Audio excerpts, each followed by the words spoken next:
A paz do Senhor, a amada igreja, e também a paz a você que está em casa.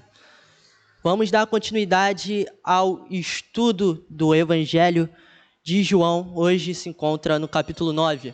Mas antes de ler, vamos curvar nossas cabeças, nos entregar esse momento aqui a Deus. Deus e Pai Celestial, mais uma vez, Deus, entramos em Sua presença, Pai, nos humilhando, nos colocando como humildes servos que somos, Pai.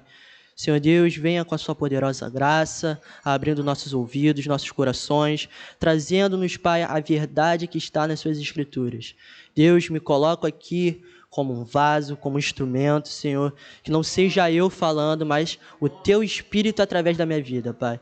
Desde já agradecemos a oportunidade de podermos ler as Tuas escrituras, as Tuas palavras, e venha nos abençoar, em nome de Jesus. Amém. Vamos começar a partir do verso 1 até o verso 4 e depois vamos destrinchando trecho a trecho aqui da passagem do capítulo 9. Versículo 1, acompanhe na sua Bíblia. Ao passar, Jesus viu um cego de nascença. Seus discípulos lhe perguntaram: Mestre, quem pecou, este homem ou seus pais, para que ele nascesse cego? Disse Jesus: nem ele, nem seus pais pecaram, mas isto aconteceu para que a obra de Deus se manifestasse na vida dele. Enquanto é dia, precisamos realizar a obra daquele que me enviou. A noite se aproxima, quando ninguém pode trabalhar. Versículo 5. Enquanto estou no mundo, sou a luz do mundo. Pode se assentar, meus irmãos. Aqui no versículo 9, o contexto geral por trás desse capítulo, ele é o seguinte: havia em Jerusalém, Jesus estava em Jerusalém naquela época, para a festa dos tabernáculos. E nisso ele demorou um pouco a chegar na festa, pois seus irmãos queriam apressá-lo a se mostrar como filho de Deus. Então Jesus ele chega na metade da festa, mas para o final. E aqui Jesus está no momento final da festa, no 7º dia da festa, que é o dia de sábado. Então Jesus, se dirigindo ao templo, como era costume da festa, passando por Jerusalém, ele avista um cego de nascença. A pessoa nasceu com aquela deficiência. E os seus discípulos iniciam um certo diálogo, um certo debate curioso. Eles perguntam assim: Mestre, quem pecou para que esse homem nascesse cego? São seus pais que pecaram, ou foi ele que pecou, no caso ali no ventre da sua mãe, e nasceu cego? Olha que curioso, vamos voltar no tempo e vamos pensar um pouquinho como os judeus pensavam. Para o judeu, toda a sorte de maldição ou toda enfermidade, ela tinha um quê de pecado. Se você passasse por um momento difícil, era questão que você estava em pecado, estava longe da comunhão plena com o Pai.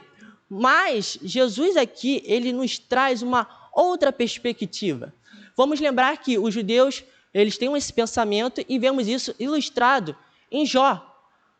A história de Jó, que é contada na Bíblia. Jó era um homem rico, um homem poderoso, tinha muitas terras, tinha muito gado, e mesmo assim Deus permitiu, na sua grande soberania, que Jó perdesse uma parte daquelas coisas, inclusive até a sua saúde foi tocada, mas a vida dele Deus preservou. E quando Jó perde isso tudo, os seus amigos, quando vão consolá-lo, depois de consolá-lo, perguntam: Jó, o que fizestes para que Deus te castigasse tanto? Qual lei que você quebrou para que Deus pesasse tão forte a mão em você? Então, esse pensamento que era enraizado já desde antigamente, os discípulos, eles tinham. Então, chegam a Jesus com esse dilema: Jesus, fale para nós, porque só pode ser ou ele que pecou, ou seus pais. Tem que ter um desses dois motivos. Então, nos traz a sabedoria, nos traz essa luz para que possamos entender. E o curioso é que Jesus, no versículo 3, ele coloca assim: nem ele pecou, nem seus pais pecaram, mas isto aconteceu para que a glória de Deus, as obras de Deus, se manifestassem através de sua vida. Jesus aqui ele coloca como evidência a soberania de Deus. Deus, às vezes, nos deixa passar por certos momentos tão difíceis. Podem ser eles, como hoje em dia vemos na pandemia, o desemprego, o caos, mortes, ou talvez batalhas espirituais que aconteçam no nosso dia a dia, que nós estamos sujeitos a isso. Mas isso tudo não significa só que pecamos ou que nossos pais pecaram, que isso é uma maldição hereditária. Não, Jesus fala, isso é para a glória de Deus. Quando Deus traz a dificuldade ao servo, ele pode ter uma das duas razões. Ou ele quer que nesse momento o servo ele se prostre e admita que é necessário ter a presença de Jesus. Ele é altamente dependente de Deus e amá-lo cada vez mais, para que assim possa viver uma vida melhor, engrandecida aos olhos do Pai. Ou talvez somente para mostrar que ele tem poder de fazer coisas milagrosas, para mostrar que ele pode restaurar a vida e usar aquele momento como testemunho. Então Jesus, olha o cenário que Jesus está se colocando, ele fala, calme, a soberania de Deus vai muito além das coisas que vocês pensam, a crendice, a cultura que vocês pensam, que é enraizada nas coisas da terra. Isso vai muito além, a soberania de Deus já pensa na frente, ela pensa na glória do Pai. Tudo é feito para a glória de Deus, a criação, nós, tudo louva a Deus. Então Jesus colocou isso aos discípulos naquele momento. Ele coloca que é necessário respeitar a soberania de Deus Pai, assim como ele faz. Jesus, por muitas das vezes no Evangelho de João, ele se submete e fala, ainda não é chegada a minha hora. Falou isso com Maria, falou isso com seus irmãos, fala, calma, a soberania do Pai, eu devo respeitar a vontade do Pai, eu como filho de Deus, respeito a vontade de Deus Pai. E o mais interessante, ele vai dando continuidade, ele fala, precisamos realizar as obras de Deus enquanto é dia, precisamos realizar a obra daquele que me enviou enquanto é dia, a noite se aproxima, quando ninguém pode trabalhar, enquanto estou no mundo, sou a luz do mundo. Aqui, vamos ver mais uma vez no Evangelho de João, dois contrapontos, duas coisas que são antagônicas, uma coisa que é o dia e outra coisa que é a noite, são coisas totalmente diferentes do que se é. Então, Jesus coloca o dia como a presença dele na terra. Fala, enquanto é dia, enquanto eu estou aqui com vocês fisicamente, devemos realizar as obras daquele que me enviou. É necessário fazer a vontade do Pai enquanto estamos aqui. Eu, como filho de Deus, realizo as vontades do meu Pai. Eu estou debaixo da soberania dele em todos os momentos, por causa que é a vontade dele. A noite se aproxima. Há chegado aqui um momento em que Jesus vai ser crucificado. Isso aqui se passa mais ou menos de 1 ano a 11 meses antes da crucificação de Jesus Cristo. Então Jesus está falando, olha, eu tenho que fazer, porque o meu tempo aqui na terra está findando, está acabando. O tempo está curto, eu preciso realizar as obras de Deus Pai. E ele se reafirma no final desse diálogo com os discípulos, eu sou a luz do mundo. Ele já tinha enfatizado isso, como se colocando como a identidade divina dele, o eu sou, é o nome do próprio Deus, é o Deus falando com Moisés lá no monte. Ele fala, diga ao povo que eu sou. E Jesus falou, eu sou a luz do mundo, a luz que dá a vida, a luz que orienta, a luz que aquece. Jesus se coloca novamente nessa posição.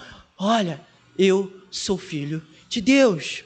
E continuando nesse trecho do capítulo 9, versículo 6 até o versículo 12. Tendo dito isto, cuspiu no chão, misturou terra com saliva e aplicou-a aos olhos do homem. Então lhe disse, vá lavar-se no tanque de Siloé, que significa enviado. O homem foi, lavou-se e voltou vendo. Seus vizinhos e os que anteriormente o tinham visto mendigando, perguntaram, não é este mesmo homem que costumava ficar sentado mendigando? Alguns afirmavam que era ele. Outros diziam, não, apenas se parece com ele. Mas ele próprio insistia, sou eu mesmo. Então, como foram abertos seus olhos? Interrogaram-no eles. Ele respondeu, um homem chamado Jesus misturou terra com saliva, colocou-a nos meus olhos e me disse que fosse lavar-me em Siloé. Fui, lavei-me e agora vejo. Eles perguntaram, onde está esse homem? Não sei, disse ele. Então, depois desse diálogo todo, provavelmente ali perto ali do cego, o cego estava escutando aquilo.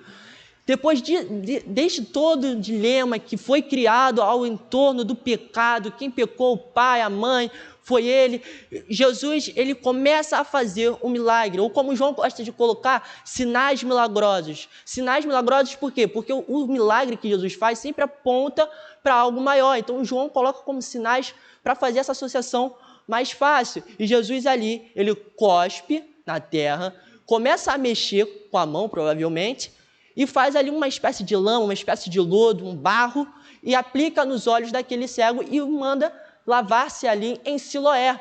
Siloé era uma região que ficava ali em Jerusalém, e aquele tanque de Siloé era como se fosse uma piscina com degraus, ali era bem fundo, e ali servia para que os peregrinos buscassem água, tanto para beber, mas também, nesse caso aqui, para a festa dos tabernáculos, para se derramar ao altar ao quinto dia, como uma oferta de amor a Deus. Isso Jesus já falou lá no capítulo 7, a questão das águas vivas.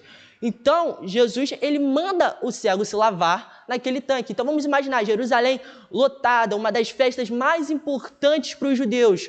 Provavelmente ali, cheio de gente, no último dia, pessoal juntando ali água para os filhos, para a mulher, tentando juntar água ali para a viagem que vão fazer de volta, e aquela multidão em torno ali, e um cego, um mendigo, provavelmente estava sujo, com lama nos olhos. Imagina aquela cena. O pessoal deve ter se espantado de tal forma, meu Deus, o que um homem tão sujo vai fazer nessa água? Vai contaminar a água toda, meu Deus, vamos pegar doença? Como assim? E o cego vai lá, lava-se e volta vendo. O milagre acontece através desse cego, através de Jesus Cristo mostrando seu poder na vida daquele cego. E quando o cego sai do tanque ou da piscina ali de Siloé, é engraçado que as pessoas começaram a indagar. Será que é aquela pessoa lá que a gente conhece? O cego provavelmente era um pedinte comum, né, ali na região ali, porque as pessoas começaram a interrogar. Não, será que é ele mesmo? Pô, parece? Não, mas não parece tanto. Tá vendo? Tá andando sozinho? Como assim? Não tá limpo? Não, não é ele não. E o próprio teve que se reafirmar. Não, sou eu. Eu sou o cego que ficava pedindo esmolas perto de vocês. Eu era aquele que os pais deixaram para mendigar. E olha que interessante, simplesmente um encontro verdadeiro com Deus, uma intimidade. Olha como transformou a vida daquele cego ao ponto de não o reconhecerem fisicamente. Olha que incrível! E é isso que acontece com as nossas vidas. Quando nós encontramos a Deus, quando nós escutamos e aceitamos verdadeiramente o seu poder, cremos nele com todo o coração, é irreconhecível como éramos antes.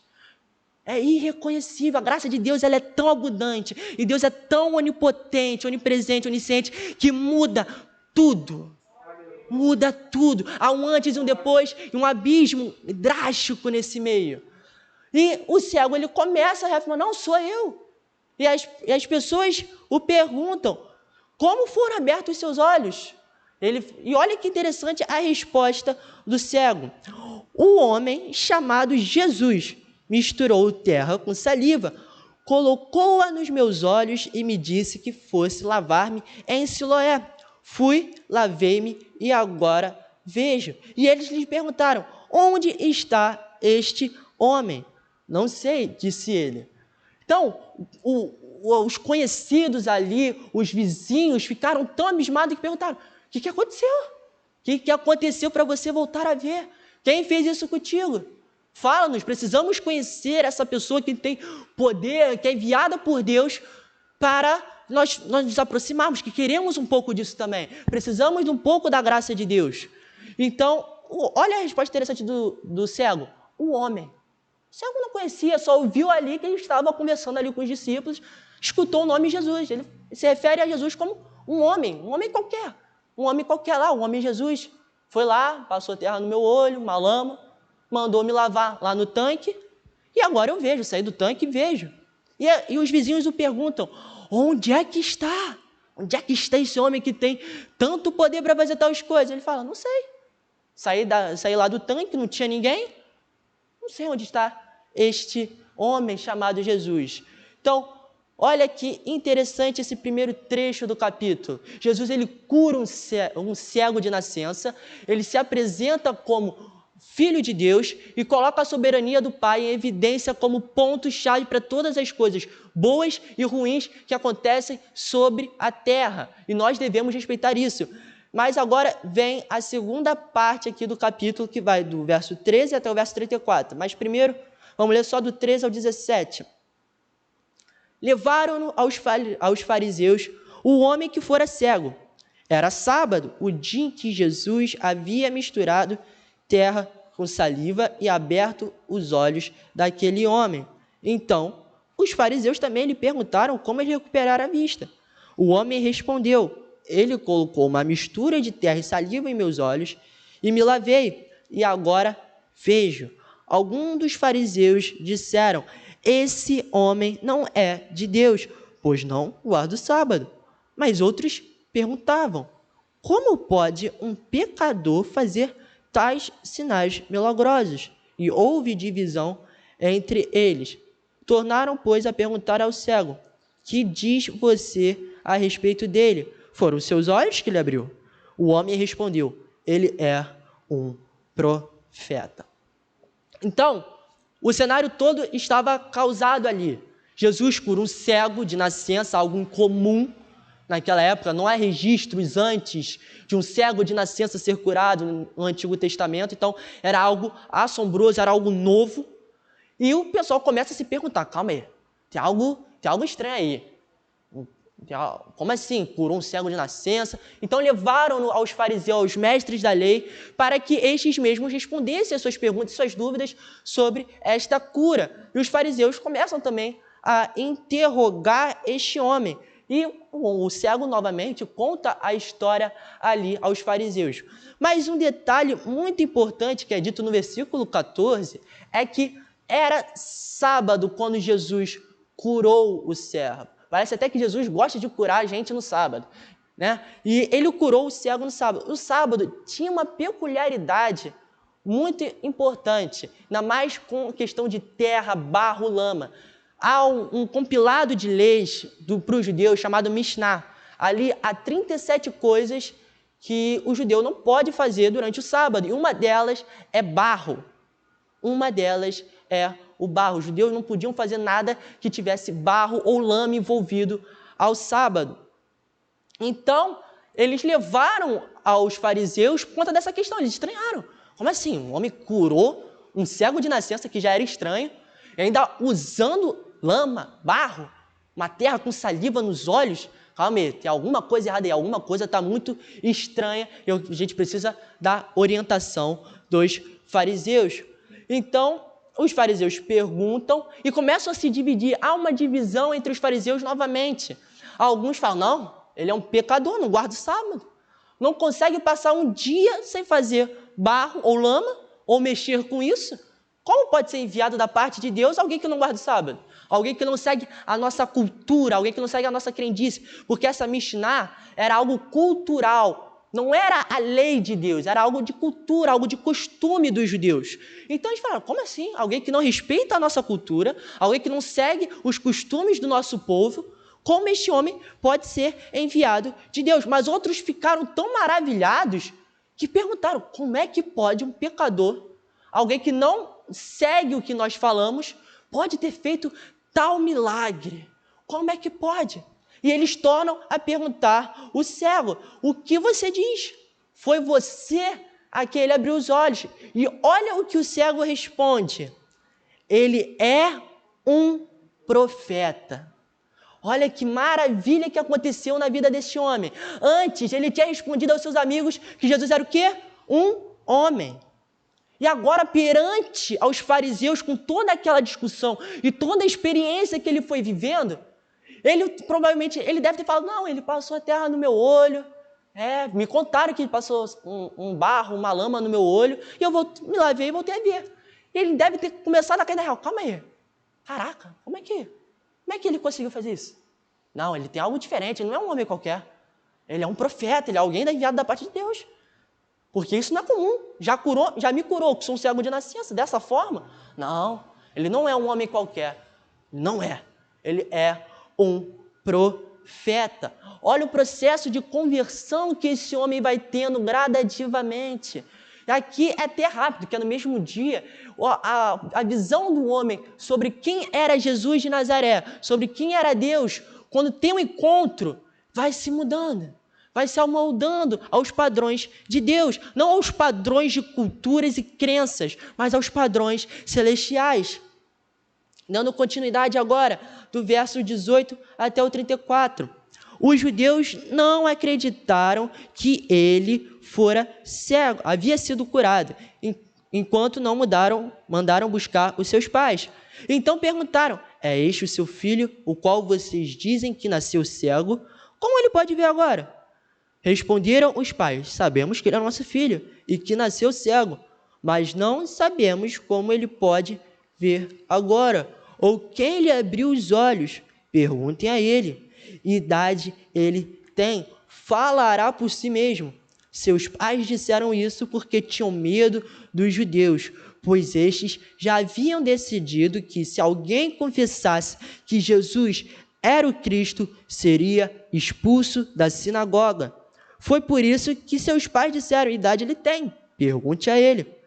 Pela segunda vez, chamaram um homem que fora cego e lhe disseram: para a glória de Deus, diga a verdade, sabemos que esse homem é pecador. Ele respondeu: não sei se ele é pecador ou não. Uma coisa eu sei, eu era cego e agora vejo. Então lhe perguntaram o que lhe fez ele, como lhe abriu os olhos. Ele respondeu: eu já lhes disse, e vocês não me deram ouvidos. Por que querem ouvir outra vez? Acaso vocês também querem ser discípulos dele? Então o insultaram e disseram: discípulo dele é você. Nós somos discípulos de Moisés. Sabemos que Deus falou a Moisés, mas quanto a esse homem, nem sabemos de onde ele vem. O homem respondeu: ora, isso é extraordinário. Vocês não sabem de onde ele vem. Contudo, ele me abriu os olhos. Sabemos que Deus não ouve pecadores, mas ouve o homem que o teme e pratica a sua vontade. Ninguém jamais ouviu que os olhos de um cego de nascença tivessem sido abertos. Se esse homem não fosse de Deus, não poderia fazer coisa alguma. Diante disso, eles responderam: você nasceu cheio de pecado. Como tem a ousadia de nos ensinar? E o expulsaram. Então, logo depois dessa conversa inicial com o cego, eles ainda tiveram o coração tão duro que falaram: não, ele não era cego, porque isso não pode acontecer, esse homem transgrediu o sábado, o Deus não vai usar alguém que não segue nossos costumes, que não segue as nossas crendices, as nossas leis, algo de errado. Então mandaram chamar os pais daquele cego para ver se era alguma história falsa, se era algo inventado ali naquele momento. Chamaram os pais e perguntam aos pais: pais, esse aqui é o seu filho, ele era cego mesmo, nasceu cego. E os pais confirmam: não, ele é o nosso filho, nasceu cego. E os fariseus perguntam de novo: mas como ele conseguiu recuperar a visão? Os pais falam: não sei. Ó, ele era cego, a gente criou ele, mas a gente viu que ele era cego. Ele é cego. Ora, quem o curou? Não sei. Pergunta a ele. E João fala que isso aconteceu porque eles tinham medo dos judeus, que os judeus já tinham decidido expulsar quem confessasse que Jesus já era o Cristo. Olha que interessante, a perseguição ao cristianismo, ela não começou nos apóstolos, na igreja primitiva, ela já começou enquanto Jesus estava com os seus discípulos, quando Jesus estava ainda em terra. Quem confessasse que Jesus era o Cristo já era expulso da sociedade judaica, já não fazia mais parte como chamamos hoje, do grupinho ali dos judeus. E vemos isso também na Bíblia com alguém chamado Saulo. Vemos que Saulo era um mestre da lei, participava ali da comunidade judaica e perseguia os cristãos. Logo após, ele teve um encontro com Cristo e foi apóstolo, né? E pregou o evangelho maravilhosamente à maioria da terra conhecida na época. Então, olha a situação em que o pai se encontra, o pai e a mãe se encontram. Eles já estavam sendo acusados, que foram eles que pecaram, e agora eles estão sendo acusados de talvez uma falsa verdade ali na questão, de falar, não, seu filho não era cego, você mentiu pra gente, né? Vocês estão errados aí. E os pais ficaram com medo, porque além disso tudo, eles ainda seriam expulsos. Então, os pais sorrateiramente colocam de novo na conta do filho. Falam, ele já tem idade, já é adulto, já sabe o que faz, já fez 18 anos, já está criado, agora falem com ele. Ele vai saber responder a vocês. E de novo chegam ao cego. Pela segunda vez os fariseus perguntam ao cego o que aconteceu.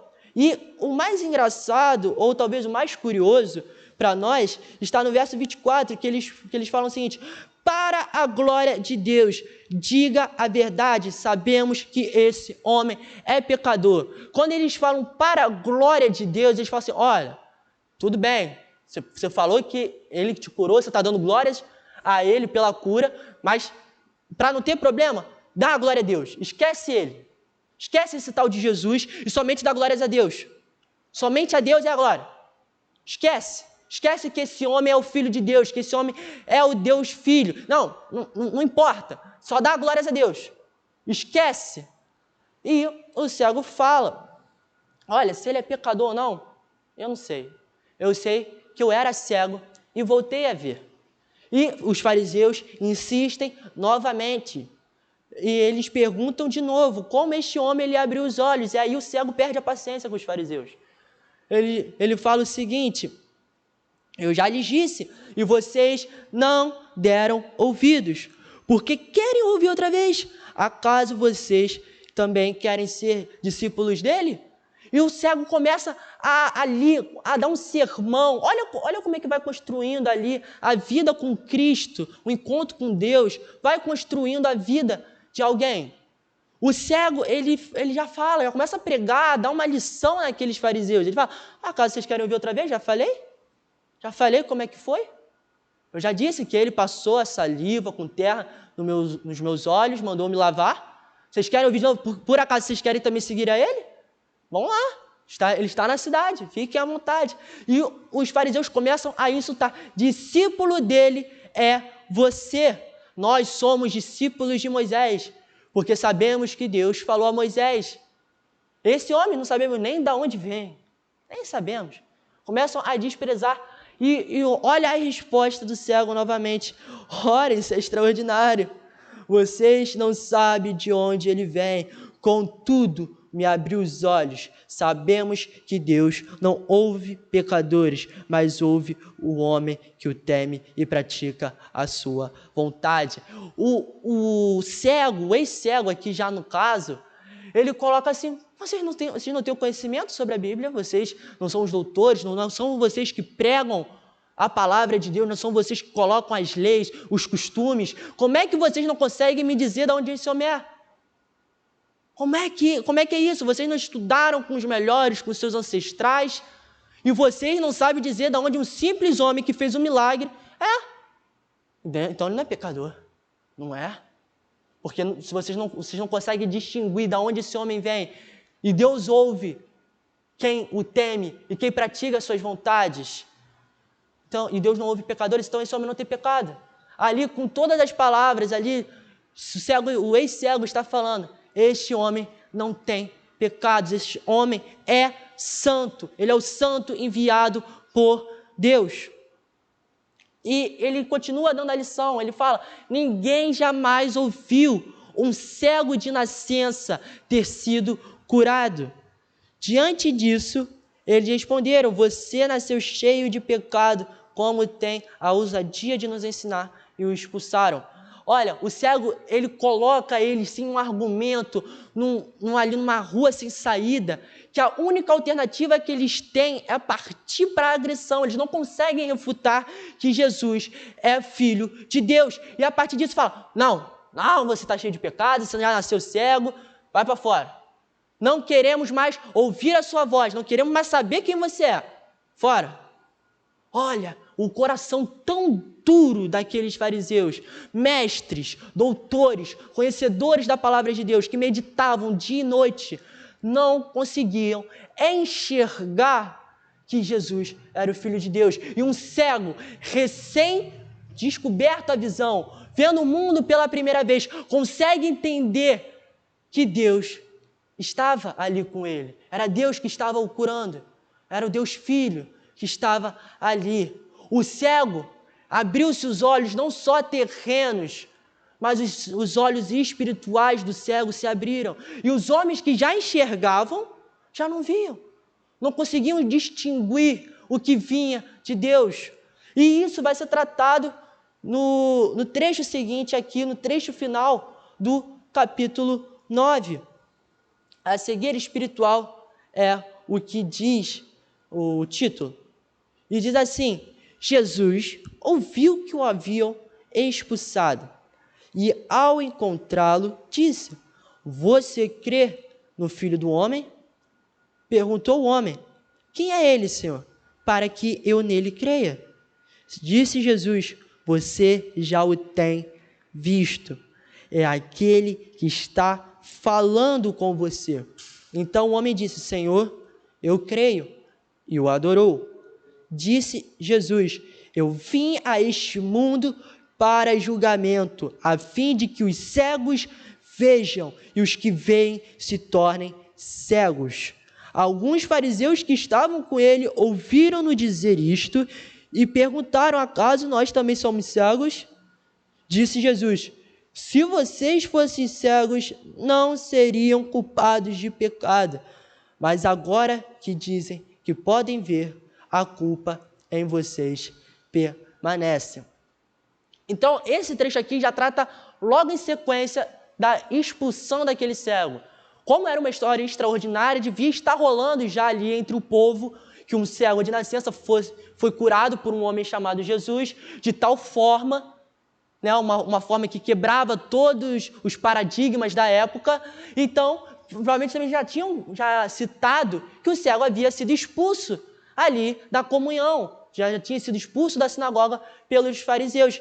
E Jesus, ouvindo isso, foi ao encontro daquele cego.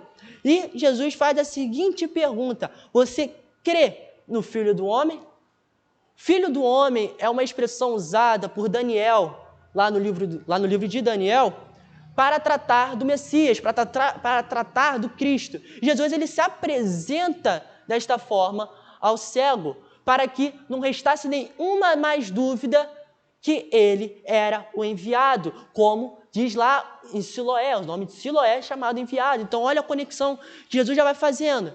Eu sou o enviado, eu te enviei ao lugar que se chama enviado, mas eu que sou enviado. Eu sou o verdadeiro pão que desceu do céu.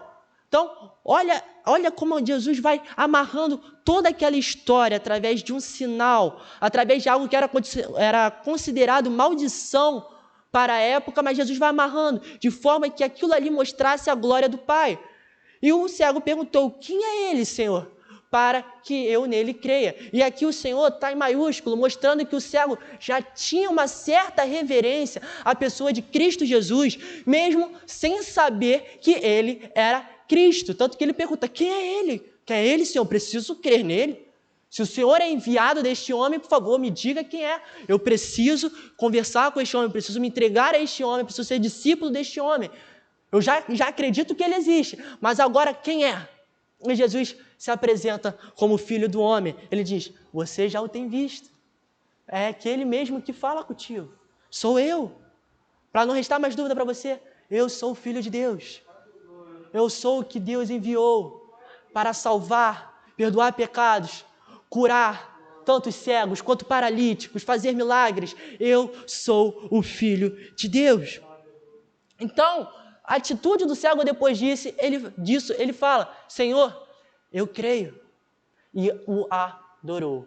Vamos lembrar de novo, estava no 7º dia da festividade, o dia mais importante da festa dos tabernáculos. Jerusalém estava cheia, aquele homem estava em local público e ele adora Jesus.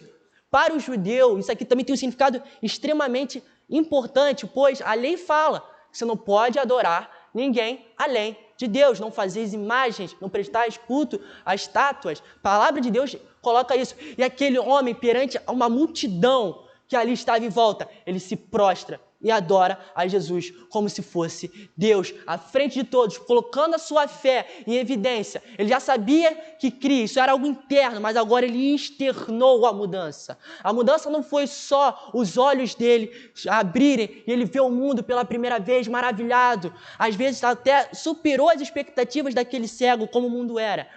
Mas algo mais importante aconteceu, a salvação da alma daquele homem. Aquele homem estava salvo, estava conectado com Cristo Jesus agora. Ele cria, adorava, virou um adorador. Um homem que lá no começo disse aos seus amigos que era apenas um homem chamado Jesus. Depois chegou aos fariseus e falou, não, ele é um profeta. Já começou a mudança. E depois ele fala, não, esse homem já não tem mais pecados, ele é da parte de Deus, ele teme, ele faz o que Deus pede. Ele está ali alicerçado na vontade, na soberania do Pai. Não importa os momentos que ele passa, mas eu sei que ele está fincado na soberania do Pai. E esse homem agora reconhece Jesus como Deus. Olha como a conversão, ela se dá por um processo e vai indo aos poucos. Às vezes conhecemos Deus por um milagre, como este cego conheceu. Às vezes conhecemos por causa das nossas famílias, às vezes por um ato evangelista ou algum evento que acontece. E como o nosso pensamento com Deus vai se amoldando quando estamos verdadeiramente na presença dEle. Vai se moldando conforme Deus quer que se amolde. Então, esse cego, ele coloca em todas as palavras, em todos os atos da vida dele, que Jesus é Deus. Em sequência, Jesus vai dar uma declaração. Eu vim a este mundo para julgamento, a fim de que os cegos vejam e os que veem se tornem cegos. Alguns fariseus que estavam com ele ouviram-no dizer isso e perguntaram, acaso nós também somos cegos? Disse Jesus, se vocês fossem cegos, não seriam culpados de pecado, mas agora dizem que podem ver, a culpa de vocês permanece. Jesus, ele se coloca primeiramente, vamos lembrar, como a luz do mundo. A luz, ela tem a função de, obviamente, iluminar aquilo que está no escuro, aquilo que está nas trevas. Então, Jesus, ele se coloca como o centro, como o norte dos pecadores. Ele se coloca como todo o centro do Evangelho. É Cristo Jesus, para que aqueles que estavam cegos, aqueles que estavam nas trevas, afundados no pecado, afundados na humanidade, fossem libertos, conseguissem ver o que estava ao seu redor, conseguissem ver e entender, discernir o que Deus quer. E aqueles que dizem que conseguem ver, aqueles que se soberbam, de maneira que dizem que conhecem a Jesus, mesmo assim o rejeitam, esses são cegos mediante a Deus. Esses não conhecem de verdade, não conseguem enxergar espiritualmente o que acontece no mundo. Não conseguem enxergar o que Deus quer fazer através dos seus sinais, dos seus milagres, dos seus sermões. Então, Jesus coloca a cegueira espiritual daqueles homens em evidência, em xeque. Tanto que os fariseus interrogam Jesus de uma maneira até meio debochada. Acaso nós também somos cegos? Então você quer dizer que nós que estudamos a palavra de Deus, ouvimos nossos mestres, somos orientados conforme a lei de Moisés, temos nossos costumes, seguimos à risca todas as crenças. Quer dizer então que nós somos cegos? Nós que, segundo a sociedade judaica, e somos descendentes verdadeiramente de Abraão, nós somos cegos, não conseguimos discernir o que vem da parte de Deus, nós não somos o povo de Deus, e agora nós também não conseguimos discernir o que vem da vontade de Deus? E Jesus responde, se vocês fossem cegos, não seriam culpados de pecado, mas agora que dizem que podem ver, a culpa em vocês permanece.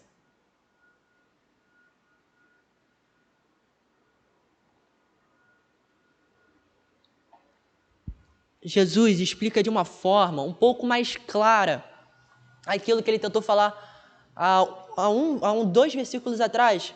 Ele fala, vocês dizem que podem ver, vocês falam que conhecem Jesus, mas se vocês não me aceitam, vocês são cegos espirituais. não podem vir ao Pai, não podem conhecer a verdade que está contida nas Escrituras, se vocês não professam a fé em mim. Se vocês não me aceitam, vocês estão em trevas. Vocês não são, como podemos falar, visionários espirituais. Visionários não no sentido de ver à frente, mas de conseguir enxergar as coisas que Deus quer, as coisas que Deus faz, o sentido por tudo e por trás da soberania de Deus. Jesus coloca isso a esses homens. E este capítulo, agora chegando a finalizar, nós estamos já no final, este capítulo nos traz 3 coisas que são fundamentais para entender quem é Jesus. Jesus, ele coloca aqui todos nós como em trevas. Nós, por nossa humanidade, pela questão dos nossos pecados, estamos em trevas e somos altamente dependentes da figura de Jesus, da sua obra na cruz e da graça de Deus Pai, que nós precisamos disso para caminhar espiritualmente, para ter a nossa caminhada de fé. Então, Jesus, ele é um dos pontos que João coloca nesse capítulo e que Jesus fala.